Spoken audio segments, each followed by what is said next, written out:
Voltei! Dando continuidade ao nosso texto sobre a psicologia como ciência natural. Eu estava falando e o áudio cortou e eu não sei em que momento cortou, então eu vou fazer um breve resumo da minha parte polêmica, ok? De primeira leitura, que são os questionamentos que eu levanto. Ok, aquela palavrinha difícil, Weltanschauung, eu compreendo, tá, que nesse contexto ele está referindo-se a palavra ao contexto natural e não ao homem e à sua psique somente, tá? Tanto que tem uma frase aqui que eu acho interessante, que ele fala: aceita a unidade da explicação do universo, mas só como um programa a ser realizado no futuro.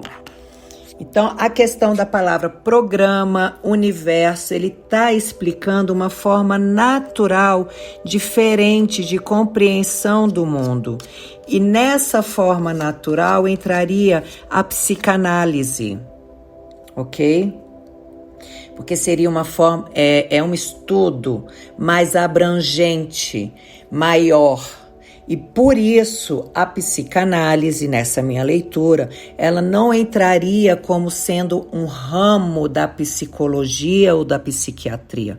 Pelo contrário, a psicologia e a psiquiatria, que estudam o objeto, elas sim entrariam como um ramo da psicanálise. A psicanálise é muito maior, porque ela estuda o quê? Como um sistema, é uma ciência natural. E a psicologia e a psiquiatria são ciências do homem. E o homem está dentro do natural e não ao contrário. Então, a psicanálise, nesse meu contexto e nessa minha leitura, é algo muito maior. E eu gostei dessa questão aqui, que ele argumenta, já naquela época, as palavras programa, ele vê já o universo como um programa. E tem uma outra frase aqui, ó, cadê? É porque eu estava lendo, eu não sei onde que eu parei aí a leitura, né? Mas tudo bem. Tá. Freud acrescenta ainda nesse início da sua conferência que a ciência não é uma entre várias formas de adquirir conhecimento, que, por também serem esferas de atividade espiritual do homem, lhe seriam iguais em dignidade. Religião e filosofia podem aspirar à verdade, mas não a alcançam, e a ciência não tem por acatar as pretensões dela. O cientista é intolerante com o erro, não admite compromisso ou restrições e estende sua interrogação a todo e qualquer setor da atividade humana. O leitor atento não pode aqui deixar de levantar a sobrancelha e manifestar duas surpresas. A primeira diz respeito à aparente ausência de pressupostos na atividade científica. A segunda, a súbita aparição dos tais setores da atividade humana no argumento freudiano. Mas tem nosso leitor realmente o direito de franzir a testa ao se deparar com esse passo do argumento de Freud? Primeiramente, toda Weltanschauung se caracteriza por uma suposição fundamental, e a da ciência também comporta uma, embora Freud não a mencione explicitamente. Trata-se da crença da racionalidade do real, ou seja, da existência de leis que governam os fatos e as causas que os determinam segundo essas leis.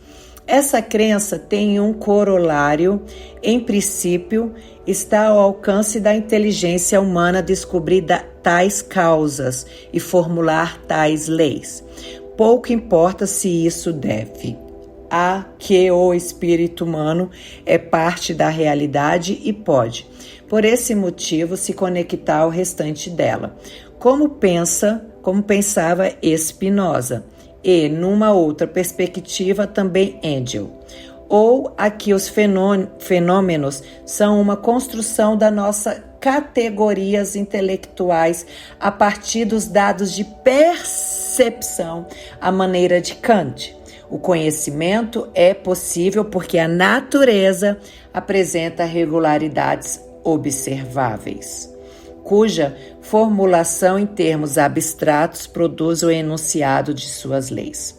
E porque os fatos têm causas, ou seja, outros fatos em cuja ausência eles jamais se produzem e em cuja presença, excluídas eventuais intercorrência, eles regularmente se produzem. O determinismo é, assim, o pressuposto oculto da Weltanschauung científica, como Einstein expressou numa bela metáfora. O Senhor é sutil, mas não maldoso. Ele não joga dados com o universo. Gente, é muita informação aqui, né? Eu fiquei um pouco perdida. É muita informação. Muita informação. O Senhor é sutil, mas não maldoso. Ele não joga dados com o universo. Ok. É isso que torna possível a descoberta de leis verdadeiras, isso é, em correspondência com o que é como é, e, portanto, a aplicação dessas leis em artefatos tecnológicos que as instrumentalizam. Mas, para o fim da conferência, refutando o ceticismo, o qual afirma que, posto que, no fundo, a ciência se baseia numa crença, tanto faz que seu conteúdo seja este ou aquele, pois nenhuma teoria pode alcançar a verdade. Bem, isso é meio relativo, porque a verdade ela é relativa. E se a gente entrar aqui um pouco com a física quântica, a gente vê que a verdade ela é dirigida pelo observador. Então, isso é muito relativo. Até mesmo o experimento é relativo porque ele está sendo coordenado pelo observador que determina o seu resultado. Então é muita informação aqui nesse texto e eu me perdi um pouco, tá? Mas vamos continuar a leitura aqui. Eu acho que está sendo muito rígido com essa questão do teste da verdade, sendo que a verdade é algo relativo e é algo único para o observador. Então ela é diferente para cada nível que se encontra, né? Acho que é a questão, quando ele fala em questão de natureza e programação, ele está mais se referindo para isso, hein? Acho que vale a pena reler esses textos, levando em consideração a física quântica e a questão do observador dar o resultado, sendo que as possibilidades são infinitas. Então, nunca algo vai ser permanente. Basta mudar o observador que ele vai ter um resultado diferente. Ok. Né? Freud invoca precisamente esse argumento, a prova de que a ciência oferece um acesso seguro ao real é a tecnologia, diz ele de modo pitoresco.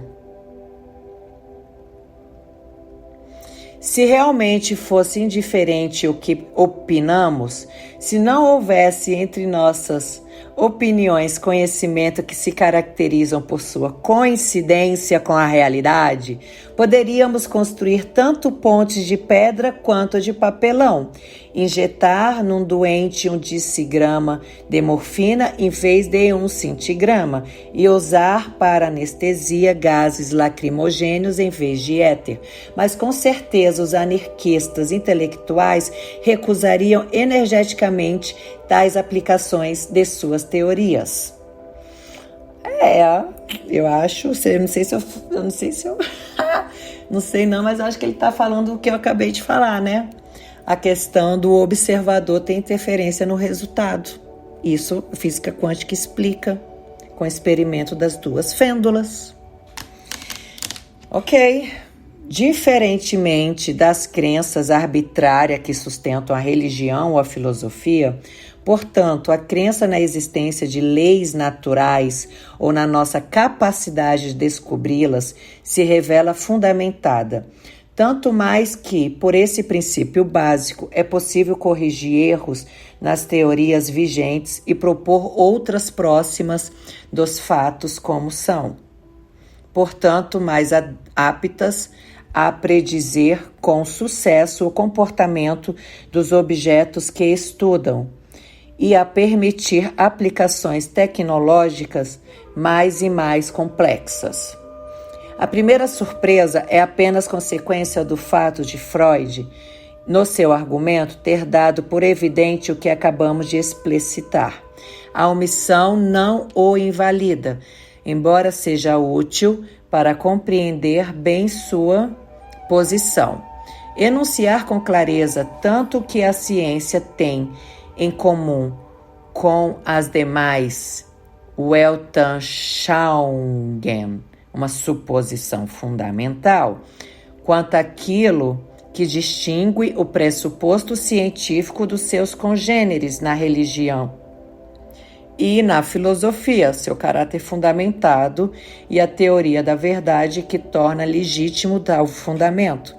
Essencialmente, uma teoria de tipo realista, que afirma a correspondência entre o que pensamos, quando pensamos racionalmente sem nos deixar levar por nossos desejos e aspirações e o que é. Vamos continuar a leitura porque eu tenho muito o que aprender ainda, tá? Tô gostando. Vamos pensar. Vamos sair de fora da caixinha. Obrigado, galera. Palmas pra mim.